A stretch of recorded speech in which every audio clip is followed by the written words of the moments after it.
ఈ పెళ్లి కోసం ఎంత వెయిట్ చేసినామో అసలు మా ఫ్యామిలీ మొత్తం. ఫైనల్‌గా ఆ రోజు ఇంకా నాలో ఉన్న కలలు అలా బయటికి తన్నుకుంటూ వచ్చేశాయి. ఈయన మా బావగారు ఎప్పుడు రోస్ట్ చేసుకుంటూనే ఉంటాడు. ఈయన మా అన్నగారు. ఈయన గురించి చెప్పాల్సిన అవసరం లేదు.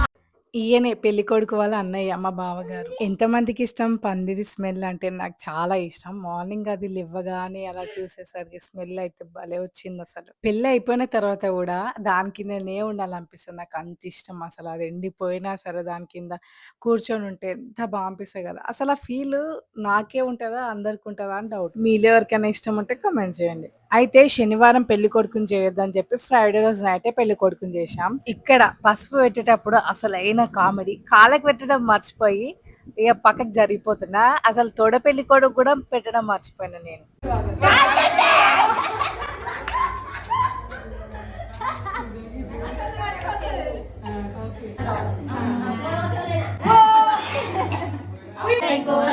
మంగళములే లిల్లీ పూల దండ మత చాలా